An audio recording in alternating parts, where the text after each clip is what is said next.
Hello aspirants, welcome back to my channel UPSC with IMNS।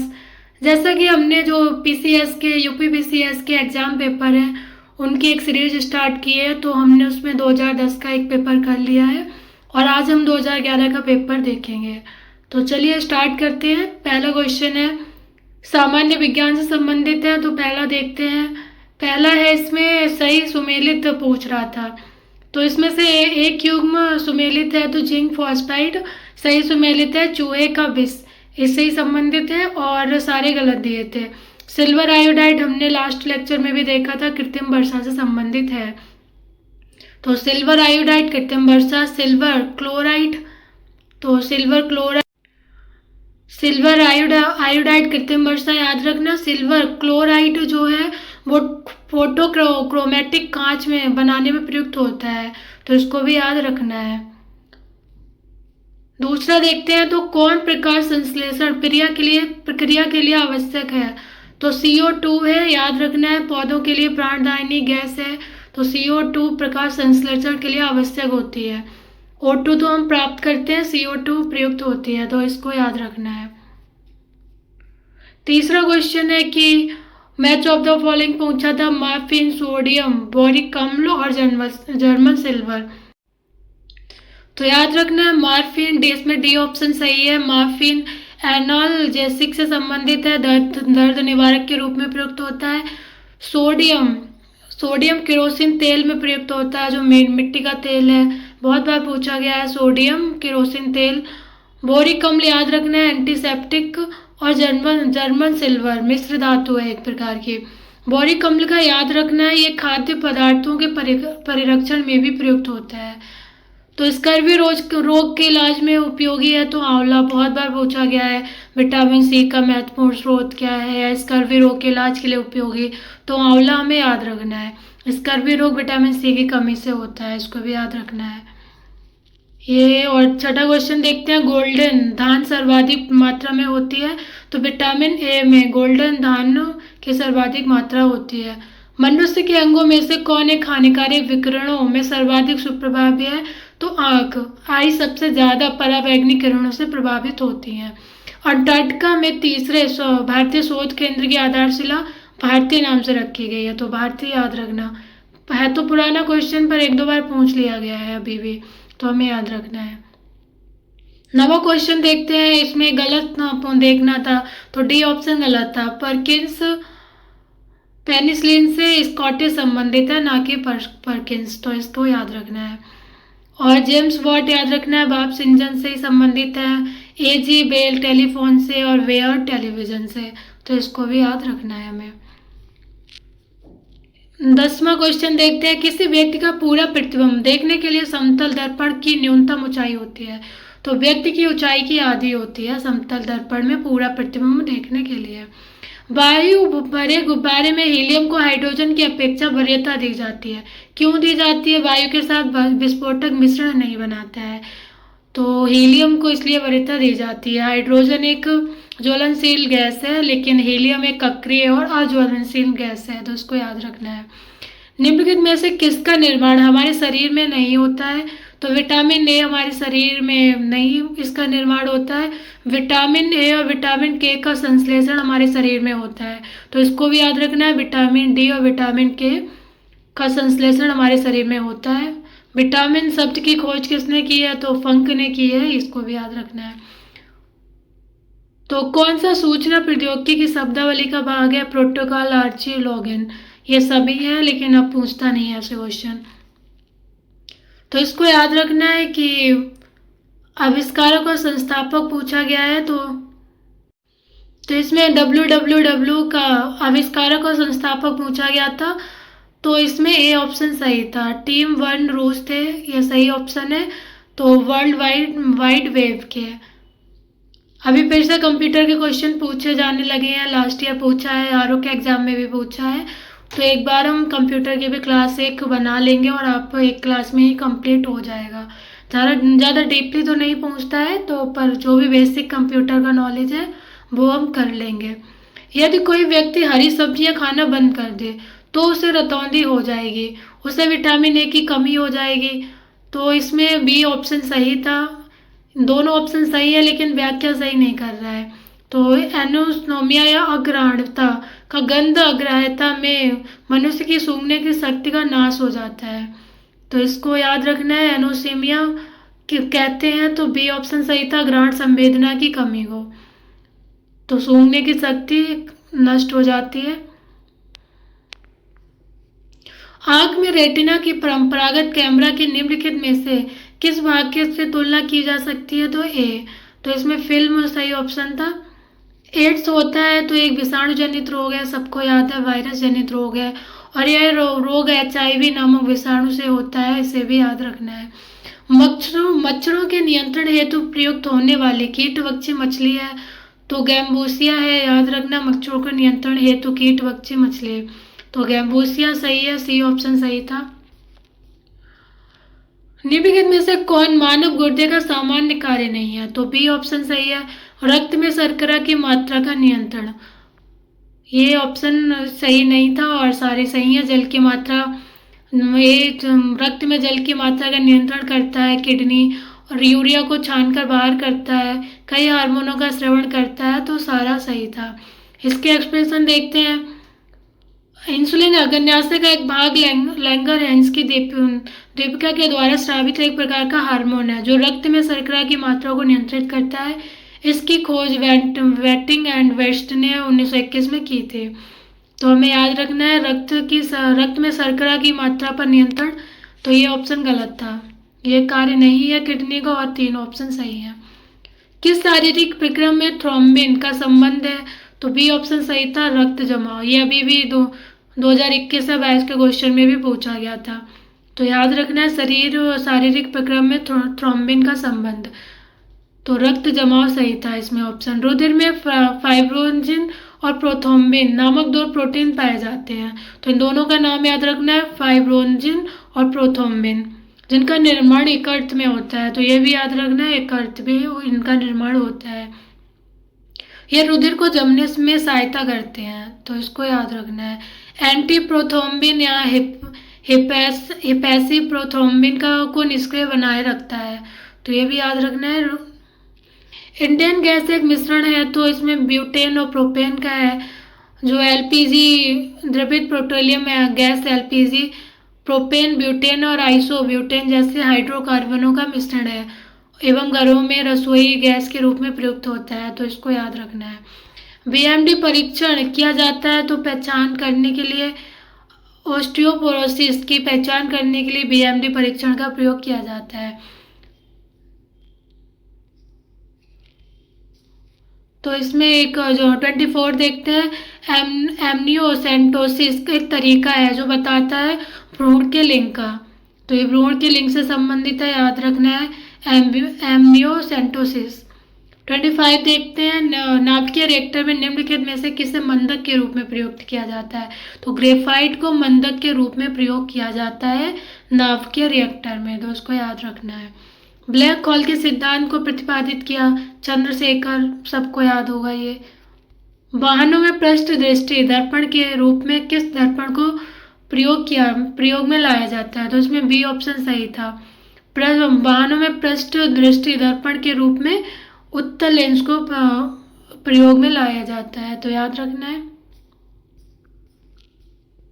प्रशीतन खाद्य परिरक्षण में मदद करता है, तो जैव रासायनिक अभिक्रियाओं की दर को कम करके, तो याद रखना है, ये दर को कम कर देता है अभिक्रिया की, इस वजह से खाद्य परीक्षण बना रहता है फ्रिज में। विद्युत बल्ब का तंतु बना होता है, तो इसमें टंगस्टन बहुत बार पूछा गया है कि विद्युत बल्ब का तंतु किससे बना होता है, तो टंगस्टन से बना होता है। भारतीय इतिहास और संस्कृति के क्वेश्चन देखते हैं, और देखिए साइंस के 29 क्वेश्चन आए हैं 2011 में। चलिए हिस्ट्री भी देखते हैं। तो पहला क्वेश्चन है, राजकुमार जो अपने पिता की मृत्यु के लिए उत्तरदायी था?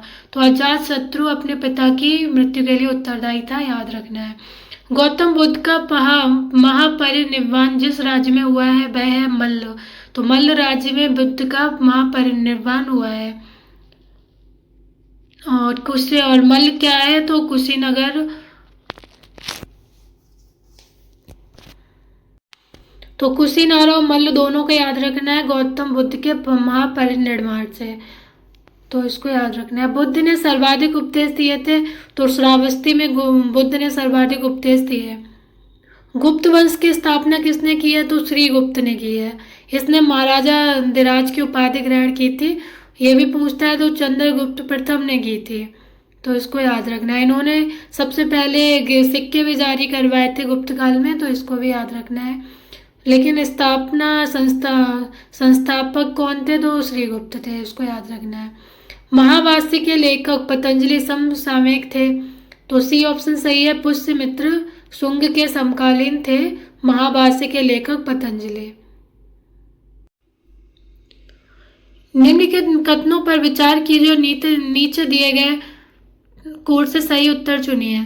तो इसमें डी ऑप्शन सही है, चारों ही सही हैं। विक्रम संवत 58 ईसा पूर्व आरंभ हुआ, शक संवत का 78 ईसा पूर्व आरंभ हुआ, गुप्त संवत का 319 में आरंभ हुआ और भारत में मुसलमान शासक का युग 1192 से शुरू हुआ। तो ये चारों याद रखना, अलग अलग क्वेश्चन बनता है इन चारों से। सूफी संतों में कौन एक सर्वप्रथम अजमेर में बस गए थे? तो शेख मोइनुद्दीन चिश्ती सर्वप्रथम अजमेर में बस गए थे, उसको भी याद रखना है। दिल्ली के किस सुल्तान ने ब्राह्मणों पर जजिया लगाया था? तो बी ऑप्शन सही है, फिरोज तुगलक। फिरोज तुगलक दिल्ली सल्तनत का प्रथम ऐसा शासक है जिसने ब्राह्मणों पर जजिया लगाया था। 38 देखते हैं। तो निम्नलिखित शासकों में से किसने विदेशों में आधुनिक रीति पर दूतावासों की स्थापना की थी? तो टीपू सुल्तान ने की थी, याद रखना है। 39 देखते हैं। कौन सही सुमेलित नहीं है? तो अजमेर, कुवल अल इस्लाम, जौनपुर, अटाला मस्जिद, मालवा, जहाज महल, गुलबर्गा, जामा मस्जिद। तो ये ऑप्शन गलत है। कुतुबत उल इस्लाम का निर्माण दिल्ली में कराया गया था, ना कि अजमेर में। किसके द्वारा कराया गया था? कुतुबुद्दीन ऐबक द्वारा। जौनपुर याद रखना है, अटाला मस्जिद, मालवा, जहाज महल, गुलबर्गा, जामा मस्जिद। गुलबर्गा कहाँ है? कश्मीर में है। 13वीं और 14वीं सदी में भारतीय किसान खेती नहीं करते थे, तो मक्का की खेती नहीं करते थे। निम्नलिखित में से किसने आगरा की स्थापना की है? तो सिकंदर लोदी ने आगरा की स्थापना की है। 1665 में शिवाजी ने किस मुगल सेना नायक के साथ प्रसिद्ध पुरंदर की संधि की? तो जयसिंह के साथ शिवाजी ने पुरंदर की संधि की है 1665 में, ये भी याद रखना है। भारतीय राष्ट्रीय आंदोलन का देखते हैं। तो 43 में किसने मित्र मेला संघ को शुरू किया था? तो विनायक दामोदर सावरकर ने किया था। बहुत बार पूछा गया है मित्र मेला, वीडी सावरकर। इसका नाम परिवर्तित कर अभिनव भारत संस्था कर दिया गया था 1904 में, तो इसको भी याद रखना है। दोनों को याद रखना है, मित्र मेला और अभिनव भारत। 44 देखते हैं। इसमें एक सही सुमेलित पूछा था। तो फ्रैंक मॉरिस जवाहरलाल नेहरू की बायोग्राफी से संबंधित है और सारे ऑप्शन गलत दिए थे। तो और आगे देखते हैं 45। किसने 1920 के नागपुर के भारतीय राष्ट्रीय कांग्रेस के अधिवेशन में असहयोग के प्रस्ताव को प्रस्तावित किया था? तो CR दास ने, चित्तरंजन दास ने किया था सितंबर 1920 में कलकत्ता में हुए भारतीय राष्ट्रीय कांग्रेस के विशेष अधिवेशन में, तो इसका भी याद रखना है। मैं एक समाजवादी और गणतंत्रवादी हूँ और मुझे राजाओं और राजकुमारों में विश्वास नहीं है। यह वक्तव्य किसका था? तो जवाहरलाल नेहरू का था। 47 देखते हैं। कालक्रमानुसार पूछा था, यह बहुत फेवरेट क्वेश्चन है यूपीएससी का, तो याद रखना है। अगस्त प्रस्ताव 8 अगस्त 1940 में, क्रिप्स में मिशन योजना 3 मार्च 1942, बेवेल की योजना 14 जून 1945, मंत्रिमंडल मिशन की योजना 1946, तो यह सारा याद रखना है। निम्नलिखित में से किसने स्वदेशी आंदोलन का दिल्ली में नेतृत्व किया था? तो इसमें डी ऑप्शन सही है, सैयद हैदर रजा ने स्वदेशी आंदोलन के दिल्ली में नेतृत्व किया था। 49 देखते हैं। निम्नलिखित नेताओं में से किसने भारत छोड़ो आंदोलन के दौरान जेल में फरार होकर भूमिगत गतिविधियों में संगठित किया था? तो इसमें डी ऑप्शन सही है, जयप्रकाश नारायण। 50 देखते हैं। 1857 की क्रांति में निम्नलिखित नेताओं में से किसने वास्तविक नाम रामचंद्र पांडुरंग था? सबको याद हो गया, तात्या टोपे। तो तात्या टोपे का नाम रामचंद्र पांडुरंग है, तो इसको याद रखना है। भारतीय राष्ट्रीय कांग्रेस का एकमात्र अधिवेशन जिसमें महात्मा गांधी द्वारा संबोधित किया गया था, तो बेलगाम कर्नाटका 1924 में यह अधिवेशन हुआ था। इसको महात्मा गांधी ने संबोधित किया था या इसके अध्यक्ष थे। बेलगाम कांग्रेस अधिवेशन के 1924 में हुआ था। किसने सभी 3 गोलमेज सम्मेलनों में भाग लिया था, तो B.R. अम्बेडकर तीनों गोलमेज सम्मेलन में गए थे। किसने बंगाल विभाजन के विरोध में हुए आंदोलन का नेतृत्व किया, तो बंगाल विभाजन 1905 के विरोध में हुए प्रारंभिक आंदोलन का नेतृत्व सुरेंद्र नाथ बनर्जी ने किया था। तो बंगाल विभाजन का विरोध सुरेंद्र नाथ बनर्जी। दक्षिण भारत में वापस लौटने के बाद गांधी जी ने अपना प्रथम सफल सत्याग्रह शुरू किया था, तो चंपारण में किया था, इसको याद रखना है। काकोरी षड्यंत्र कांड में फांसी की सजा से बच गया था, तो डी ऑप्शन सही है। चंद्रशेखर आजाद फरार हो गए थे काकोरी कांड में। तो 9 अगस्त 1924 को क्रांतिकारियों ने लखनऊ के पास एक गांव काकोरी में 8 डाउन ट्रेन को रोककर सरकारी खजाने को लूट लिया था, तो काकोरी कांड के नाम से प्रसिद्ध हुआ ये। और इस घटना में अशफाक उल्ला खां, राम प्रसाद बिस्मिल, रोशन सिंह, राजेंद्र लाहिड़ी को फांसी हुई थी और चंद्रशेखर आजाद फरार हो गए थे। तो फांसी जिन्हें हुई थी उनका भी नाम याद रखना है, अशफाक उल्ला खां, राम प्रसाद बिस्मिल, रोशन सिंह और राजेंद्र लाहिड़ी। हम ये बहुत जल्दी जल्दी कवर करेंगे क्योंकि बहुत सारे क्वेश्चन पेपर है और अब टाइम भी धीरे धीरे निकल रहा है, तो हम थोड़ा स्पीड में ही करेंगे। आप अच्छे से 1-2 बार देखते रहना तो आपको याद हो जाएंगे। और जो क्वेश्चन आप भूल रहे हैं, आपको नया लग रहा हो, वो आप तुरंत का तुरंत नोट डाउन कर लेना। 2-3 बार देखेंगे हफ्ते में तो याद हो जाएगा। भारतीय राज्य व्यवस्था में देखते हैं तो कौन से क्वेश्चन आए थे।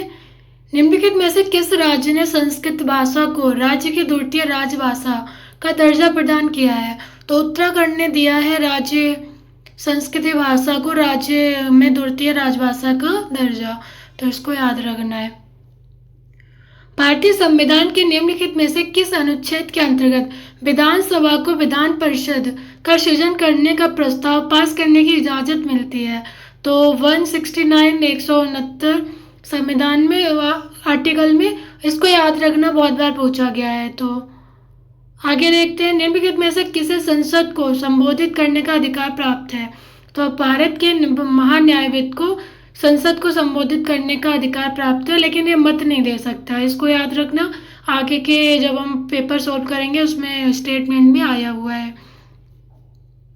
तो महान्यायवादी को याद रखना अटॉर्नी जनरल कहते हैं, कभी कभी सीधे पूछते हैं अटॉर्नी जनरल किसे कहते हैं। निम्नलिखित में से किसे संसद को संबोधित करने का अधिकार है, तो याद रखना है भारत के महान्यायवादी। नवयुवकों को 18 वर्ष की आयु पर मताधिकार पहली बार प्रयोग किया गया, तो आम चुनाव कौन सा था, 1989, याद रखना। 61वां संविधान संशोधन 1989 द्वारा मताधिकार की आयु 21 वर्ष से घटाकर 18 वर्ष कर दी गई है, तो 61वां संविधान संशोधन किया गया है, इसको भी एकदम याद रखना है, बहुत बार पूछता है।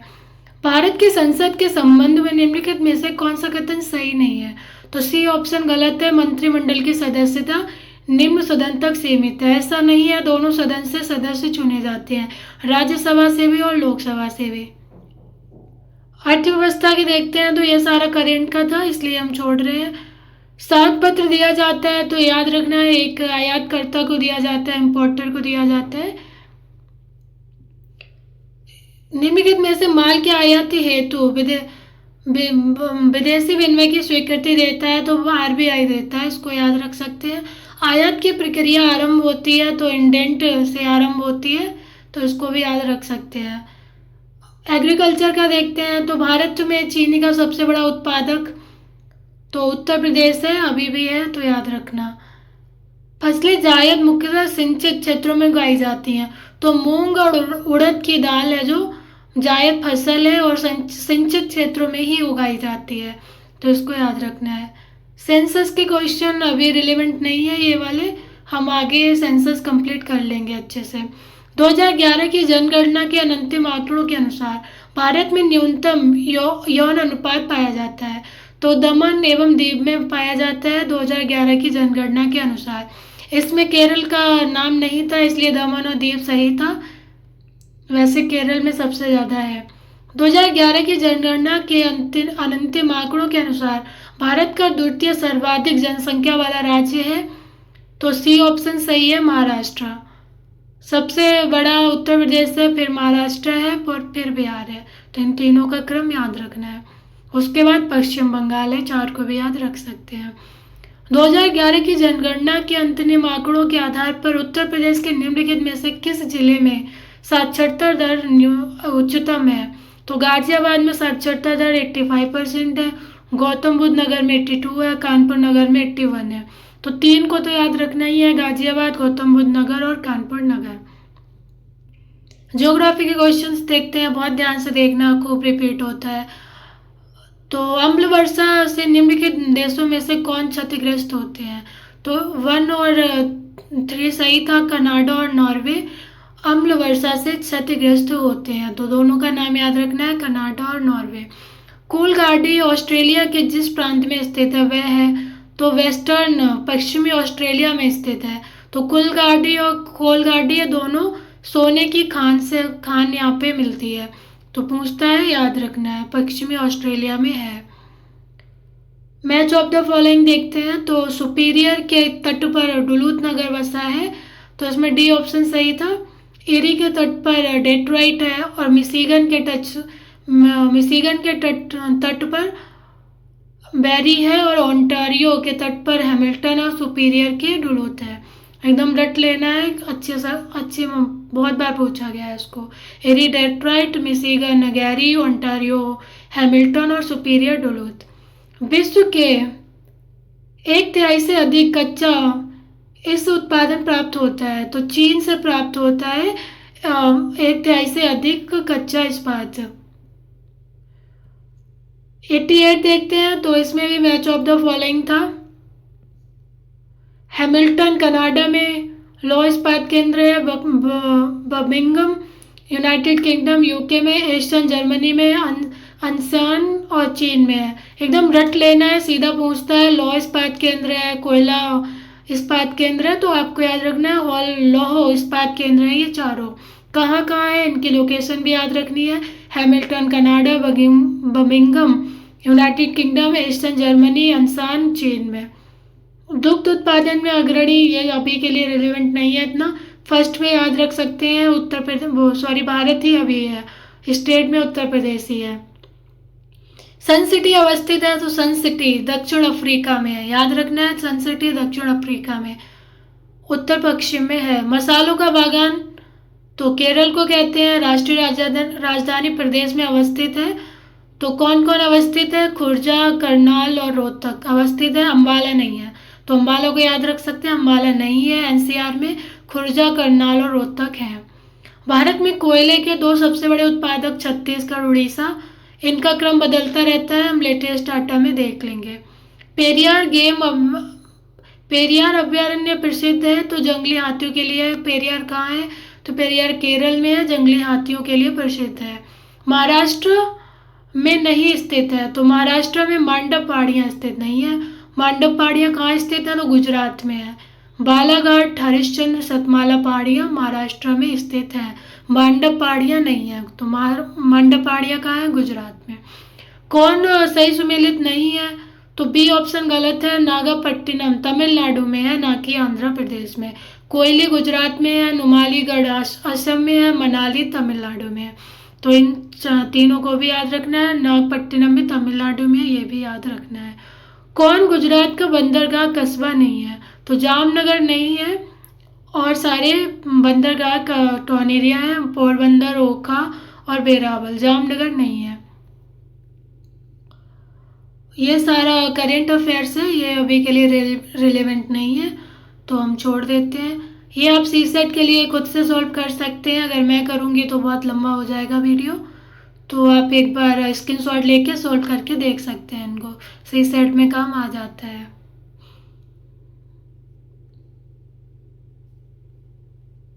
पहले आते थे, पहले सी सेट अलग नहीं होता था, 2012 के बाद हम देखेंगे सी सेट का पेपर आ जाता है। तो ये सारा देख लेना एक बार सॉल्व करके।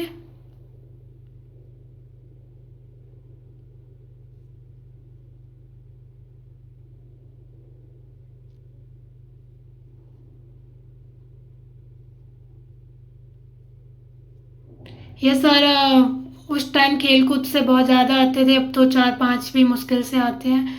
उस वक्त देखिए कितने आए हैं, कम से कम 8-9 क्वेश्चंस आए हुए हैं, तो वेटेज अच्छा खासा रहता था, कम से कम 15-20 क्वेश्चंस आए हुए हैं।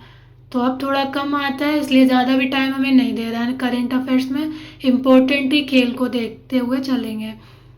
चलिए उत्तर प्रदेश स्पेशल भी देख लेते हैं, यूपी स्पेशल में कौन से आए हैं। तो जालौन मुख्यालय कहाँ है? औरई में है। कानपुर देहात का अकबरपुर में है। संत कबीर रविदास नगर का भदोही है। कुशीनगर का पडरौना है। चारों को एकदम याद कर लेना है। लखनऊ, ये भी मैच ऑफ द फॉलोइंग था। तो लखनऊ अमौसी हवाई अड्डा, वाराणसी में बाबतपुर, कानपुर में चकेरी, आगरा में खेरिया। 39 देखते हैं। 2011 की जनगणना के अंतिम आंकड़ों के अनुसार उत्तर प्रदेश के लिए सही नहीं है, तो सी ऑप्शन गलत है। इसकी दशकीय वृद्धि 18.4% है, तो ये ऑप्शन गलत था। 20.09% है और सारी सही है। याद रखना है। लिंग अनुपात कितना है यूपी का? 908 है। देश की जनसंख्या का 16.5% निवास करता है उत्तर प्रदेश में। यहाँ देश का सर्वाधिक बच्चे पाए जाते हैं, तो ये भी याद रखना। 2011 की जनगणना के अनुसार ये सब बातें कही गई हैं। फर्रुखाबाद जाना जाता है, तो फर्रुखाबाद हाथ की छपाई के लिए जाना जाता है। सरदार वल्लभ भाई पटेल कृषि विश्वविद्यालय कहाँ है? तो मेरठ में है, याद रखना है। प्रसिद्ध चरकुला नृत्य ब्रजभूमि से संबंधित है, वहाँ का नृत्य, इसे घड़ा नृत्य भी कहते हैं, ये भी याद रखना। उत्तर प्रदेश का राजकीय पक्षी क्या है? तो सारस है। कौन सा सही नहीं है? तो इसमें बी ऑप्शन गलत था। जेके मंदिर लखनऊ में नहीं है, कानपुर में है। वृंदावन सबको पता है, मथुरा में है। विश्वनाथ भी सबको पता है, वाराणसी में है। देवी पाटन याद रख सकते हैं, तुलसीपुर में है। और जेके मंदिर कानपुर में है। किस फसल में उत्तर प्रदेश भारत में सबसे बड़ा उत्पादक नहीं है? तो चावल में नहीं है, गन्ना आलू गेहूं में है, अभी भी है। ठुमरी गायिका गिरजा देवी संबंधित है बनारस घराना से, इसको एकदम याद रखना, 2-3 बार पूछा गया है। तो ठुमरी गायिका गिरजा देवी बनारस घराने से संबंधित है। अति लोकप्रिय धार्मिक पत्रिका कल्याण कहाँ से प्रकाशित होती है? तो गोरखपुर से होती है, कल्याण पत्रिका गोरखपुर।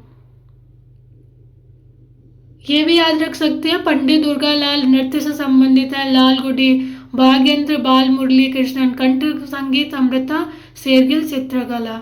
अतापो निम्नलिखित में से त्योहारों में से किससे संबंधित है? तो ओणम से संबंधित है। तो अतापो ओणम से संबंधित है। ओणम संपन्न है तो महाबली से संबंधित है। दक्षिण भारत का त्योहार है, ओणम महाबली से संबंधित है। केरल राज्य का सबसे बड़ा त्योहार है, तो इसको भी याद रखना है। चलिए, हमने 2011 का पेपर देख लिया है और ये कंप्लीट हो गया है। जो भी अभी के लिए रिलेवेंट है उतने ही क्वेश्चन करेंगे और 2024 तक का पूरा कंप्लीट करेंगे। एकदम रट लेना है, प्रीवियस ईयर से क्वेश्चंस रिपीट होते हैं। जो जो हुए हैं 2024 में, 2023 में, वो मैं आपको बताते हुए चलूँगी। चलिए, thank you for watching and please like and subscribe my channel.